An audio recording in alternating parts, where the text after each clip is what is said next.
Hello दोस्तों, मेरे नाम है संगत कुमार। मेरे यूट्यूब चैनल अंगद लैब वाला पे आप सभी का स्वागत है। आज के वीडियो में हम बताने वाले हैं कोलेस्ट्रॉल टेस्ट के बारे में। लिपिड प्रोफाइल के अंतर्गत आता है। ट्राइग्लिसराइड हम पहले बता चुके हैं, तो अब हम कोलेस्ट्रॉल के बारे में जानने वाले हैं कि कोलेस्ट्रॉल होता क्या है। इसको हम क्लोरीमीटर पे लाइव परफॉर्म करके बताएंगे और उसके साथ साथ इसके बढ़ने से क्या क्या होता है इसके बारे में फुल डिटेल में जानने वाले हैं।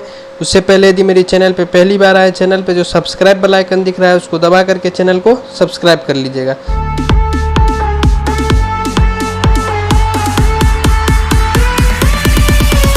चलिए हम पहले ये जान लेते हैं कि कोलेस्ट्रॉल होता क्या है। कोलेस्ट्रॉल जो होता है ये हमारे एक फैट होता है जो हम फूड खाते हैं, उसके थ्रू कोलेस्ट्रॉल हमारे बॉडी के अंदर जाता है। और कोलेस्ट्रॉल यदि ज़्यादा बढ़ जाता है तो क्या होता है कि ब्लड वेसल्स के पास जो होता है ये इकट्ठा हो जाता है। इकट्ठा होने के बाद ये ब्लड फ्लो नहीं होने देता है, जिससे हार्ट अटैक होने की संभावना होता है और बहुत सारा और डिजीज होने का संभावना रहता है। तो चलिए हम क्लोरीमीटर पे कैसे परफॉर्म करना है, रिक्वायरमेंट क्या क्या चाहिए, इसके लिए हम इसके बारे में जानते हैं। तो देख लीजिए, हमारे पास क्लोरीमीटर है, ये फोटो क्लोरीमीटर है स्काई टेक्नोलॉजी इंडिया का। और हमारे पास ये है कोलेस्ट्रॉल का किट है। कौन कंपनी का है? ये आर्कडे कंपनी का कोलेस्ट्रॉल का किट है। और हमारे पास क्लीन एंड ड्राई पिपेट्स है। हमने 2 ट्यूब मार कर लिए हैं, एगो टेस्ट एगो स्टैंडर्ड। और हमारे पास पेशेंट का सीरम है। तो इसका टेस्ट प्रोसीजर क्या है, टेस्ट लगाने का प्रोसीजर क्या है? टेस्ट प्रोसीजर में ये है कि देख रहे हैं इसमें रिएजेंट प्रोवाइड किया गया है। ये कोलेस्ट्रॉल का रिएजेंट है, देख रहे हैं ये कोलेस्ट्रॉल का रिएजेंट है। कोलेस्ट्रॉल का ये रिएजेंट जो है ये 1 ml हमको डाल देना है। किसमें? 1 ml टेस्ट में और 1 ml स्टैंडर्ड में, बोथ ट्यूब में ये रिएजेंट ऐड कर देना है। और पेशेंट का सीरम जो है टेस्ट वाला वायल में 10 माइक्रोलीटर पेशेंट का सीरम ऐड कर देना है। और ये जो है हमारे पास ये कोलेस्ट्रॉल का देख लीजिए स्टैंडर्ड है। ये कोलेस्ट्रॉल का देख रहे हैं ये स्टैंडर्ड है, कोलेस्ट्रॉल का ये स्टैंडर्ड है। तो स्टैंडर्ड भी हमको 10 माइक्रोलीटर डाल देना है स्टैंडर्ड वाला वायल में। और इसको 5 मिनट इंक्यूबेशन करके इसका रीडिंग लेना है। तो चलिए हम आपको करके दिखाते हैं। देख लीजिए, हमने माउथ पिपेट से निकाल लिया है कोलेस्ट्रॉल का रिएजेंट। कोलेस्ट्रॉल का रिएजेंट देख लीजिए, टेस्ट वाला वायल है, ये टेस्ट T1 लिखा हुआ है। इसमें हम 1 ml इसमें ऐड कर देंगे कोलेस्ट्रॉल का रिएजेंट। देख लीजिए 1 ml प्रोसीजर में हम बताए थे, 1 ml इसमें ऐड कर दिए।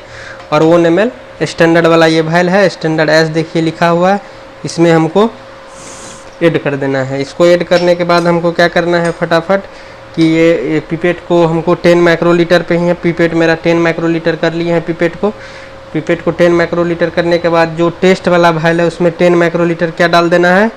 पेशेंट का सीरम। हम देख लीजिए 10 माइक्रोलीटर ले लिए। और टेस्ट वाला ये वायल है, देख लीजिए T1 लिखा हुआ है, इस पर हम पेशेंट का सीरम ऐड कर देंगे। देख लीजिए पेशेंट का सीरम ऐड करके इसको मिक्स कर दिए। मिक्स करने के बाद हम इसको क्या करेंगे कि रिंच कर लेंगे। रिंच करने के बाद हम स्टैंडर्ड है, ये देख रही है स्टैंडर्ड है ये कोलेस्ट्रॉल का स्टैंडर्ड को हम क्या करेंगे खोल लेंगे। पहले खोलने के बाद स्टैंडर्ड को क्या करेंगे हम 10 माइक्रोलीटर स्टैंडर्ड ले लिए। स्टैंडर्ड को स्टैंडर्ड वाला वायल में डाल देना है, ये एस लिखा हुआ है। स्टैंडर्ड वाला वायल में 10 माइक्रोलीटर डाल के इसको अच्छी तरह से मिक्स कर दिए। मिक्स करने के बाद इसको 5 मिनट इंक्यूबेट में रख देंगे इसको।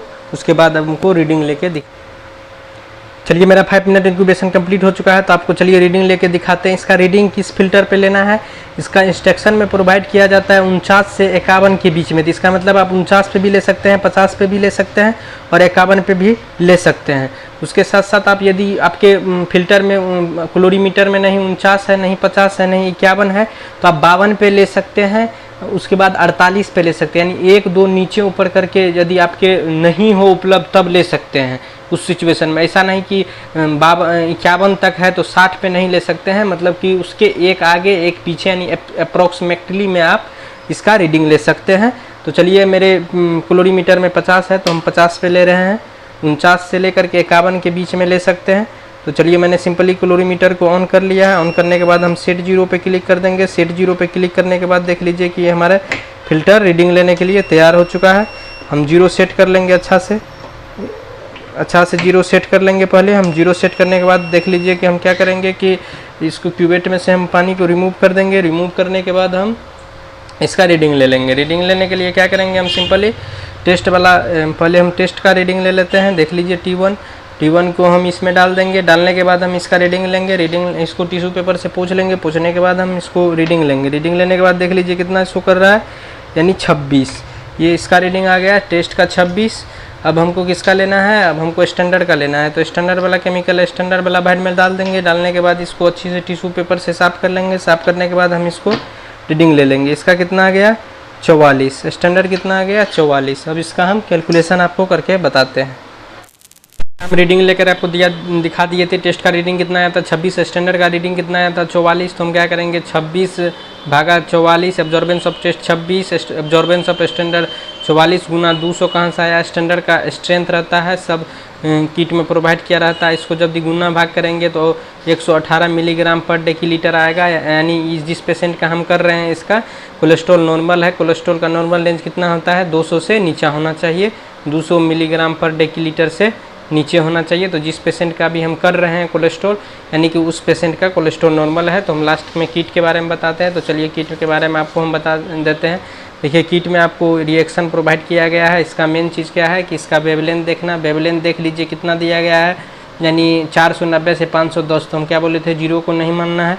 तो 49 से लेकर के 51 के बीच में, यानी कि 49 पे भी ले सकते हैं, 50 पे भी ले सकते हैं, 51 पे भी ले सकते हैं।